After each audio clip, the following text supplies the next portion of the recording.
Welcome back to Hands Off. This edition, we're following up with our guest, Josh Hubler, and the topic is institutional abuse. Josh shared with us last week his story in regards to being in a reform school.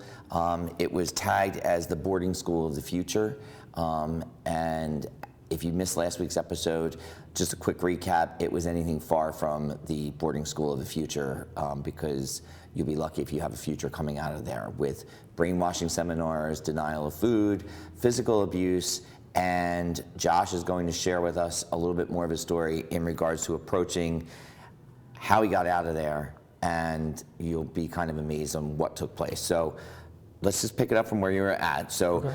Okay.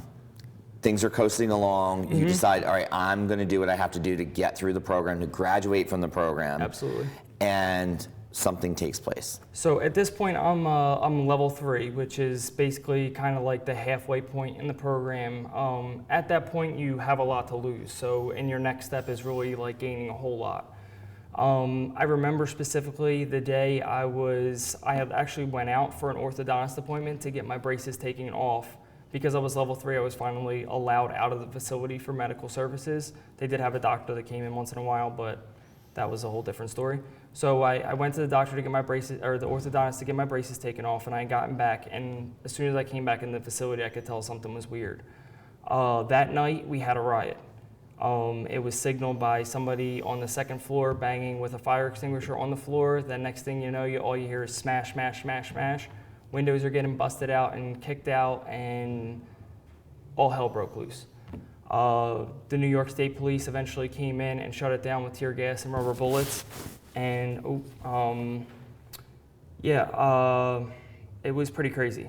So they had us all in the gym, and they were trying to like round us all up, and any of the guards that were in there, they would like kill the lights and then start, stomping them out. And they eventually separated us into different rooms and classrooms and isolated who, incited the whole riot to begin with, who had done damage, that they could specifically tell were shipping people out in ambulances and all that.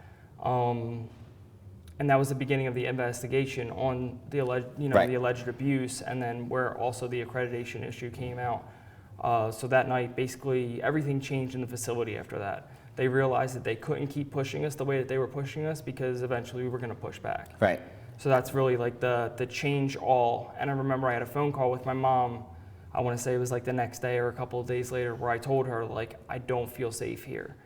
And my family rep, which is basically your case manager, he told her I was just manipulating, and that's what, everybody's trying to do now to get out of the program. Everything's under control. The troublemakers have been taken out, They're pursuing it to the fullest extent of the law, and there's not going to be any more issues. Then something else happened to you. So about 6 months after that, I finally, worked my way up through the program, made it through a couple more levels, and I was at level 5. And I was looking at graduating in July, and this was, I think, May. I got really sick, and they transported me to the local hospital, and they didn't know what was wrong with me. And I was in and out of the hospital for probably about 2 weeks, and they were just pumping me full of painkillers. I remember, the big pink Darvocet pill that I would go down to the med room and get every 4 hours. This was in the actual facility? Yeah, in the facility, because they wouldn't leave. I would be in the hospital for a little while, sometimes even overnight, but the hospital didn't know what was wrong with me, so they couldn't keep me, just based indefinitely, off of, sure. Indefinitely. So they would send me back to the facility, load me up full of painkillers, and I was just hanging out, high as a kite.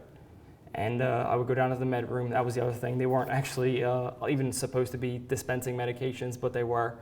So I would go down to the med room every 4 hours, and I had it timed out, alarm set on my watch. 4 hours, go get more pills. 4 hours, go get more pills. And I was just, basically high as a kite. And it was determined that you had what? In the end, somebody figured it out. Yeah, so eventually my mom, being in the medical field, realized, they were telling her, oh, he's got the flu, he's got a virus, he's got this, he's got that. And my mom was concerned because she's in the medical field, and she drove up to New York, and she pulled me out of the program. She said, this isn't right, there's no reason that he should be knocked out on painkillers all day. Right. I'm paying all this money for you guys to be helping him, and he's, nodded off, sitting in a chair. Right. And so she takes you out, and they want you to come back. To come back, yeah. So I left there and came back to New Jersey. We were living in South Jersey in Stratford at the time. And I was seeking treatment at DuPont Hospital in Delaware. They were, I guess, the best for what, my age and what the things that were going on with me. I had a really great rheumatologist, and they diagnosed me with a disease called Riot syndrome, which they've actually changed the name to now as reactive arthritis. Okay. But basically, my kidney started to, have problems. I was getting random swelling in joints. At one point it looked like a soccer ball was coming out of my neck because my jaw joint had swollen up. My knees were absolutely terrible. Shoulder, just random swelling. So you're out, and I'm out of the program. Your mother has made the decision that you are not going back. No, not necessarily. So she did offer, and I had actually talked to her about this the other day and couldn't really remember if it was the facility that was pushing her to bring me back to graduate, because was slated to graduate. I only had a couple months left. So they were basically going to special case me through so that I could get that level 6 status when I got back, and I would graduate in July, no problems. And the doctors were like, that's not a good idea. He's still not, fully recovered. He could have another flare-up being back up there without medical treatment and all that, because there was times where my mom was rushing me to the hospital. Like I would wake up in the morning and be urinating blood, or something crazy like that, or my eyes would, all the blood vessels had burst and my eyes looked like I was bleeding. So she just asked me, did I want to go back to graduate? And I told her, no, I don't want to go back. I don't ever want to go back there. And so she decided that she wasn't going to send me back. So, fortunately, by luck, we've had an opportunity to take a look at what would be the training manual for staff members that were there. And no wonder that your mom thought that this was going to be a program that was going to benefit you, because that is how they are trained. The institution is a for-profit school, or was. And the program is designed so that you don't get out of there early, that you take it all the way to the end. And the reason why is because they are continuing to charge you for this seminar, for that seminar. If you do this, you go here, for every single thing. So it's not just pay one price. It's this a la carte system that looks great. And the staff members there's actually information in there for them to be trained on, to be aware that parents may try to want to take their kids out of the program, how to direct the parent to somebody else, to speak to somebody else, so that that person sells them on the idea of keeping them not only just in the school, but also to get them to purchase more seminars and to go here, and for their own self. Anything, it was really, like they charge for absolutely everything. A trip to the orthodontist, they charge a transport fee. A trip to the hospital, they charge a transport fee. They even charged my mom the times that I was restrained for a restraining fee. So $125 every time that I was restrained. So if you leave, they are watching their meal ticket go out the door, pretty much it. From what I read online, at the height of the business, they were generating $90 million a year. Okay. The WASP organization itself. Talk to me about, and we're coming up on break, so you're out, you move forward in life. Free. You go to school, you graduate school. Yeah, we moved to Kentucky right after basically all my medical problems were resolved. My stepdad had finished his residency, got a contract right in Lexington, and we bought a house there and moved to Lexington for my senior year of high school. And you graduate, things are going somewhat okay. Better than they were, but not okay. Right. And then when we come back from break, we'll talk about where you went and what happened. Okay. We'll be right back.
VNTV is a platform for people of any industry to share their story.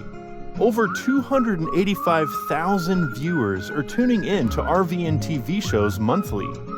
We guarantee a great experience that you'll be sharing with everyone you know while increasing your personal and company's brand awareness. But what is your brand? According to Forbes, it's a combination of your logo, your product, your design and feel, and your personality. Did you know that aside from being a guest, we offer even more opportunity to boost your brand?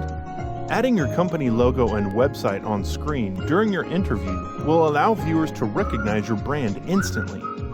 Incorporating images and video clips is another great way to showcase your product during your live segment. Let viewers see how good you really are. And most importantly, there's you and your interview.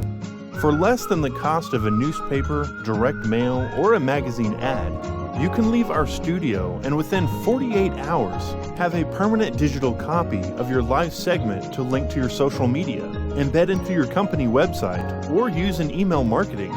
Investing in your brand is so very important, and we can't wait to have you as a guest. We are back with my guest, Josh Hubler. We're talking about institutional abuse and his story. And where we were before break is that, you know, you graduated high school, life is about to move on for you, and tell us what happens. So my senior year of high school, I basically kept up a front that the program had changed me because I was afraid that, you know, transporters were going to come and pick me up in the middle of the night to take me back if I showed any, you know, act of defiance or anything. So once I hit 18, I knew, you know, there was no chance that they could send me back. And I started slipping back into old patterns with drugs and, you know, hanging out with shady people and stuff like that. Right after I graduated, the next day my dad came and picked me up, and I moved in with my dad. Okay. Back in New Jersey. And without question, the trauma experienced is going to come back, and it did. And it absolutely did. Yeah. So it got real bad when I got back to New Jersey because I came off all the drugs that I was doing while I was in Kentucky, and I was gonna try to do like the whole clean and sober thing, you know, stay away from all that, and then almost immediately I noticed that like that wasn't gonna be an option. Yeah. So I started seeking medical treatment. They diagnosed me with PTSD. I was having anxiety, depression, you know, panic attacks, night terrors, all kinds of stuff was going on. And I was seeking treatment, and they were, you know, trying different things, and some of them were working, some of them weren't. And then it was before the whole Obamacare Act, and I had dropped out of college and lost my insurance. So then it was no more seeing doctors, and that really started the cycle of self-medication that brought me into full-blown drug addiction.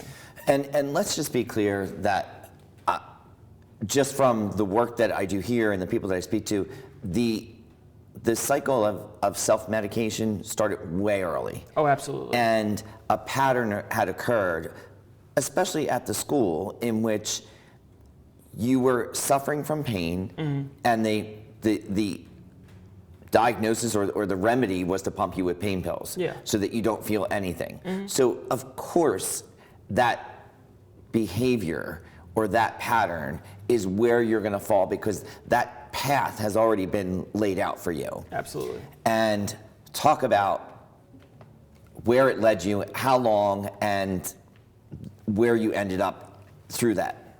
So basically from, I guess it was like 18 till 24 was just full-blown addiction.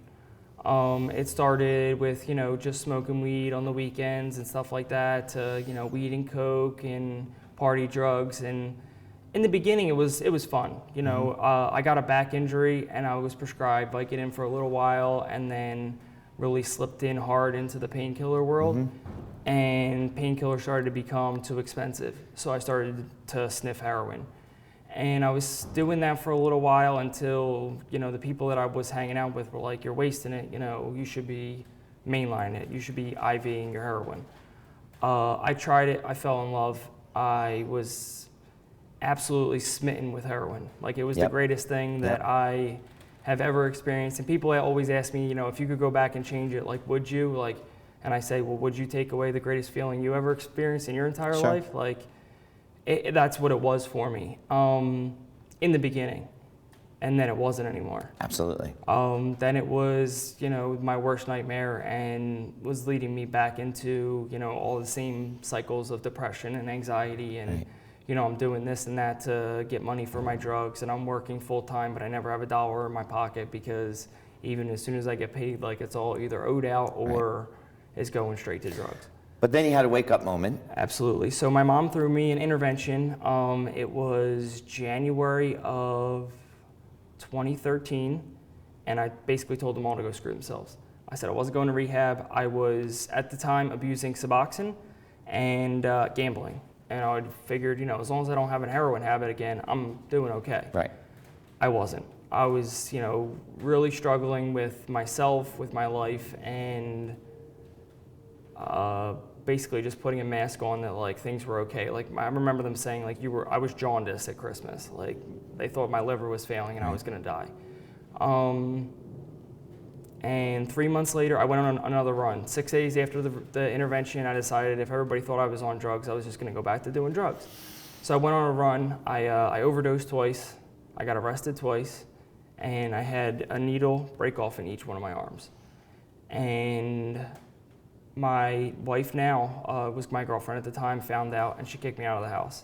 And she told my dad, and my dad called me and he said, son, you need to come home. We need to talk. I think you need to go to treatment. And originally I was like, I don't think that's what I'm gonna do. It was a Friday. I cashed my check. I went to Camden, and I basically tried to kill myself. I went back after, finally waking up, went to my dad's house, and he talked me into going to rehab. If not for anything, at least it would look good for court.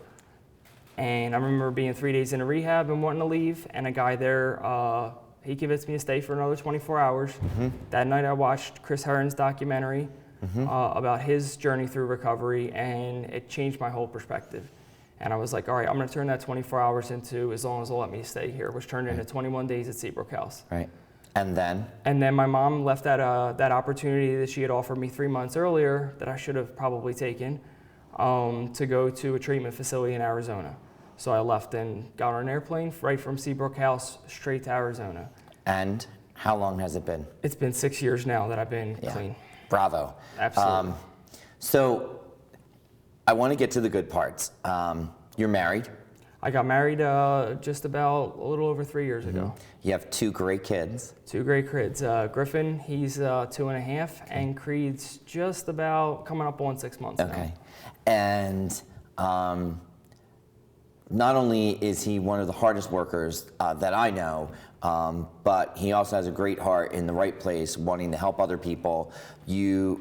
There's a Facebook group out there for individuals that have been at that school that you were at. Absolutely. Yep, he does volunteer work for the Humanity Preservation Foundation. Absolutely. And Josh is the first person to say, I will help you out, whatever you need, I'm there. Mm-hmm. So what I find interesting, and we talk about this all the time on this show, is that in our dark moments, we always think that we're always by ourselves. Mm-hmm. But what took place with you, the whole pattern of abuse right up into where you were at, is very common for people to numb out.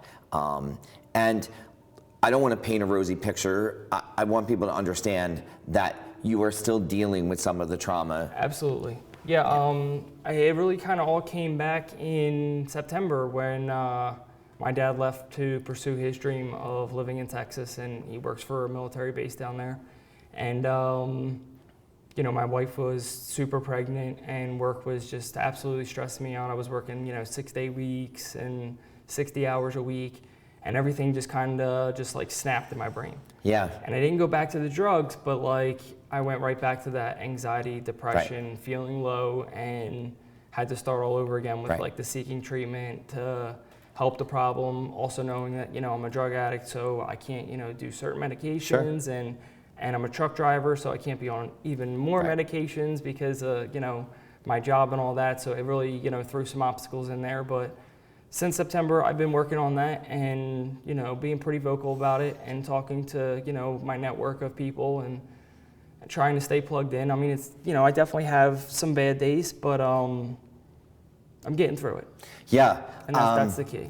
That's one of the questions that I want to ask is, what do you think you had in you to get you through that school, through everything in terms of just the PTSD, a drug addiction? Like, what is it that has driven you to say, I am not going to stay down if I get knocked down? I think it's part of my upbringing, watching my mom really struggle through her whole life. Just watching that and experiencing that with her, and taking that work ethic from her. And my dad is a hard worker as well. So seeing their work ethic, that's helped me a lot. And I just feel like I've always just been a survivor. Yeah. Since I was little, I've just always kind of had to survive, and I think that's when I'm at my best. When I'm in a situation where it's just survival, the day-to-day stuff is what usually gets to me, the bills and one thing or the other going wrong in my house or whatever. Those are the things that get to me. But if it's a survive or die situation, I'm right there and I'm cool, calm-headed. I can totally handle it without any issue. What would you say to a parent that is considering putting their child into a school like that? Definitely do your due diligence.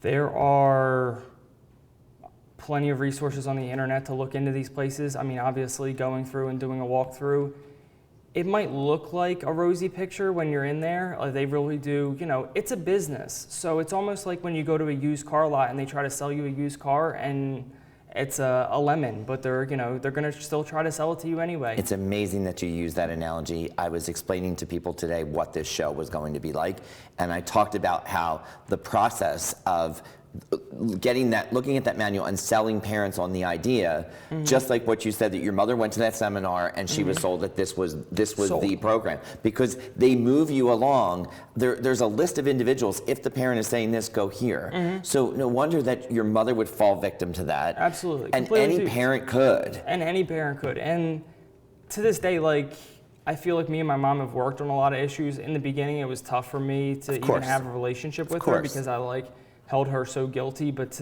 now I kind of realize that if she didn't do what she did and had those good intentions in her heart, I might not have made it to 18. Right. So, on that end of the spectrum, I do almost kind of feel grateful that I was in that place, even though it did so much damage to me, because who knows what road I would have went down had I not been in there. I think the resources now too are a little bit different in regards to the internet. Well, absolutely. Back then it was a little different. Now you can, Yelp review, and you're going to see all the bad stories in YouTube videos and something like this that would come up, and you'll be able to see that this is what's going on in a place like that. Yeah. I'm not saying all these facilities are bad. I mean, I'm sure that some of them do have the best of intentions, but the facility that I was in painted a picture that it had the best of intentions, and it did not. Yeah. I mean, would it be safe to say one red flag right there is one room without a camera and two that have them? I mean, that, Well, I mean, that's definitely not a thing that's advertised. Exactly. And again, to be fair, hindsight is 20/20. Absolutely. But you just said probably one of the best words that I could hear, is that a show like this is what opens up dialogue for people to ask questions and say, tell me all the nitty gritty, dig a little bit deeper, ask some questions. Yeah, I mean, I should have probably done, therapy or medication well before I left to take it to this extreme level. Right. But at the same time, my mom was putting herself through midwifery school, just about to open graduate and open up a practice. Her and my stepdad's relationship was about to change because he was about to graduate, and nobody knew what to do with me. So this seemed like the easiest option, out of sight, out of mind, to a point. I don't think my mom ever threw me in there and forgot about me. I think it was probably one of the toughest experiences she went through, me being in there and her knowing that I was, suffering still or whatever, maybe not to the extent that I was trying to, because all of our emails back and forth were censored and correspondence. And then if you said anything, your family rep, caseworker, whatever, they were basically saying, you know, this is all manipulation. Like you said, they all pass the buck. If it sounds like, you know, my mom was going to get to the point where she was going to take me out without graduating, it would have got passed on to the next guy who would have said, no, you really need to leave him here. And then up the chain until, you know, somebody convinced her to keep me in. I think it's interesting that the reason why you went in there was, you know, a pattern of a drug habit and living kind of a little bit of a reckless life. Absolutely. To be placed in an environment that was reckless, to be medicated to overcome pain, only to come out and be exactly where you were. Exactly where The it was. only thing that had really changed was your mother's bank account and a little bit of logic in regards to saying, okay, I got through it, you know, but really. And you know, in my darkest days now, I can look back and say, like, I made it through that, so I can make it through, you know, the basement flooding, or a tree falling out front of my house, or a bad day at work, or you know, the new medication not working or having a bad side effect. Like, I've been through some of the worst things between being in this facility and being a full-blown drug addict, that like now all of my problems are really, you know, so minute compared to some of the things I've lived through. We're coming to the end, and so before we wrap up, I just want to, so if there's somebody out there that has gone through what you have gone through, and maybe they're not where you're at today, obviously, how can they get in touch with you? Best way, I mean, I know we have your email address. Yeah, my email's on up there, and I check that pretty frequently. I'm on Facebook as well. Under the name Josh? Yeah, it's Joshua Austin Hubler. Okay. So if you see, you know, I think it's a picture of me and my son up there. You know, feel free to send me a friend request or shoot me a message. Yeah. I have no problems talking to people. I've done, you know, work with a lot of different people in the program when I was doing NA and NA. You know, just trying to help people along. Yeah. I haven't really been too much in that world within like the last year, just because so many things have come up and my life changed, you know, so drastically. But you know, I'm always willing to help somebody out. Absolutely. You know, I needed help with the orange tie affair, and I told him like I'll be there, and that's the difference now today. Like, I only commit to things that I can actually do. Right. So like, if I say I'm going to be there and I'll do whatever you need, I'm going to be there and I'll do whatever you need. I won't commit to something that I can't say, like, yeah, I can actually show up, because I hate people who bail last minute or, you know, turn their back on you when you're in your most dire time of need. Well, let me just say this. I know you on a personal level. I know that you're a great husband, you're a great dad, and if there's ever a moment in which you're questioning why or how you got through what you got through, I just want you to take a moment to look into the eyes of both of your kids, and that is your answer right there, because you have really done a miraculous job. So thank you for coming on the show. Thank you for sharing your story with people. Believe me, you have helped people. And I say often, we don't always know every single person that we help, but we know that you definitely have. So that's our show, our special two-part. If you need to reach out to Josh, please do so. Absolutely. I'm here. And if you have suffered from abuse and you want to come on the show and talk about it, tweet me at Rhett1899. That's our show. Thank you all so much.